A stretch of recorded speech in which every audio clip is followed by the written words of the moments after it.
Welcome back. Let's go in and explore the sea of credibility and how it impacts you as a leader.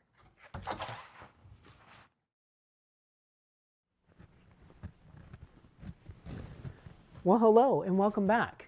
I'm John Murray III, and remember, we're navigating those 7 C's of leadership.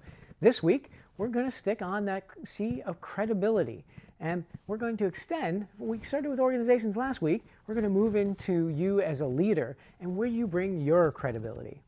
For me, one of the stories that I like to share is I've been in quite a few industries, and the credibility I bring as an individual, but also as a leader, had to rely on things that weren't necessarily within the industry I was going into. One of the examples I give is I started out at Precision Dynamics International, and they were an automotive company. They provided services and consulting to major automotive manufacturers: Nissan, Infiniti, Mercedes, BMW, Kia, you name it. The company touched on many large organizations. Now, for me, I had to rely on the core strengths that I brought and that credibility I brought from a leadership perspective, a training perspective, and a measurement. And anytime that I would bring that up and give them ideas about things that were successful in other industries, that helped enhance that credibility. Now, the other thing that I did is I wanted to make sure that I listened to the people within the automotive industry. I absorbed everything that they would give me. And the reason why I did so is because they had some great knowledge. Some of them were with their organizations for 20, 30, 40 years. And they've seen so much improve and change in the automotive industry. They were also trying to change their industry. And to do that, you needed to have an understanding of where the organizations have been and how they were moving forward. For me, I couldn't do that without making sure that I listened to some of the things that they needed to do in some of their history. We had meetings, we had focus groups. Anytime when we put together training, I would have focus groups and small conversations with individuals who know how to do their job and were recognized from the organization and how to do their job.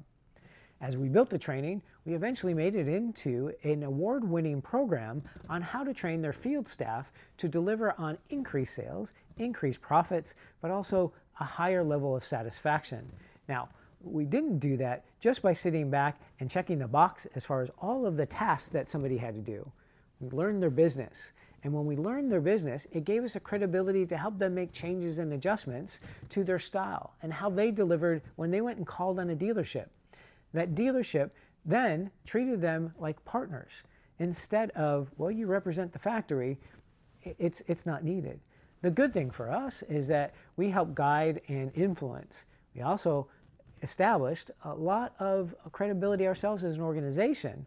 And for me, I got some access to some information, some data that helped us drive some of that change from a training perspective. Now, it took a little while, but eventually the teams kind of trusted us to deliver not just on the training components, but the reinforcement and the education and the continuous learning model. Because you don't just go in and do a program or a seminar or a conference. You should go in and do the education in steps so that you can deliver on a continuous learning model rather than just the one and done type thing. Because for us, we were trying to be credible in learning. We were trying to be credible in measurement. So every event that we have, every situation that we were in, we measured in some way. Now, if you're familiar with the Kirkpatrick model, it's level 1, like it. Level 2, learn it. Level 3, use it. Level 4, you get your return on investment. Now, it's a lot easier said than done because each of those measures require time, but they also require credibility in the measurement process. Working with those individuals in the organization to identify where the gaps were originally was probably the toughest part. And for me, I enjoyed it because I got to meet and talk to other people, but I also got to then demonstrate how they can make the changes and then train on it and put little micro learnings together so that we can move the organization forward rather than just delivering a one and done event. We had some very creative things in there, which I'll talk a little bit about that during the C of creativity. So I would ask you, what team or project do you lead? Do you just lead a project? And do you think that you need credibility when it comes to leading just a project? If you're a project manager, ask yourself, what credibility do you bring? Is it making sure that the tasks are getting done? Or do you have a special expertise that you can develop into that credibility for the organization? Are you IT focused? Are you HR focused? Are you training focused? Where is your level of credibility that you can help the organization or the team that you're working with deliver? Do you have training in your area to help with credibility? Do you have training in your area that helps understand the efforts of being a leader? If you don't, seek out other ways to get it. You know, these conversations every week are kind of one way to get some of that, to where you're asking yourself, well, how can I improve? How can I get better? Where do I go to improve my credibility? I can go to school and I can get a degree. I have a degree in psychology, education, English, and an MBA. So when you start talking about the gambit, I can talk the good game, but the credibility is on if others believe that I can talk the good game and deliver on that. How do you help others believe in you and your team? As a leader, it's up to you to set the stage. It's up to you to make the difference, but it's also up to you to help drive that credibility. Now, it's a tough task sometimes because you're not just sitting back and waiting for somebody to tell you what's going to happen. You are helping drive that effort forward and helping set the example for your team. So that's a question to ask yourself. What are you doing to help influence the credibility of your organization and your team? And then how do you measure your believability or your brand or your credibility?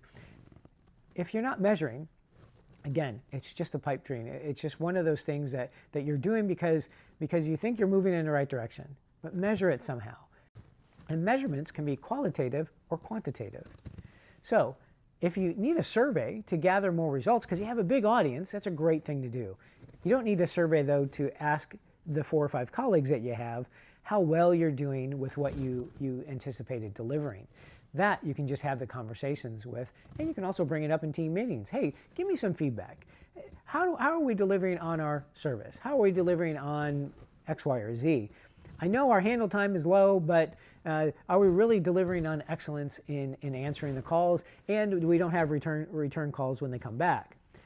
Those are things that you can start asking without having a formal, detailed measurement process. It's a great way to start because then you can start developing a longer process so that you can measure the tasks that go along with it. I'll bring it to now to how do you connect?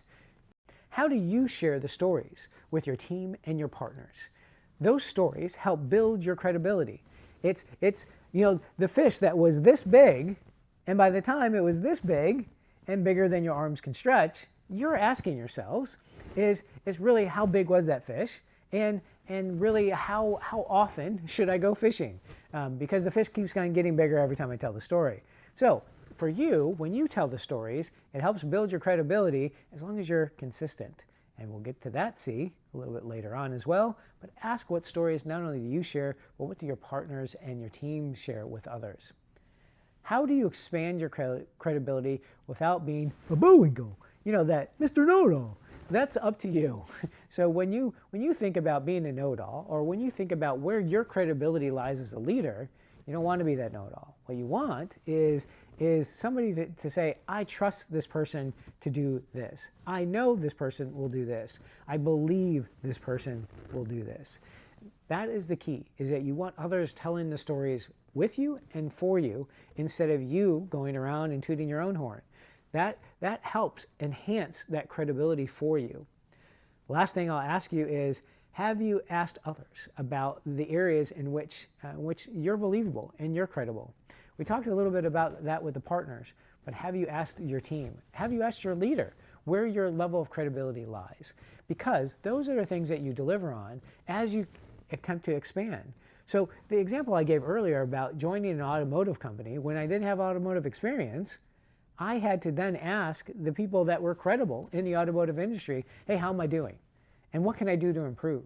So as I extended beyond the leadership measurement and training into automotive and connecting the dots there, I kept checking in with peers, mentors, and other individuals to help me move along and be credible within automotive. The last story I'll tell you is about how I used to request to be introduced to doctors.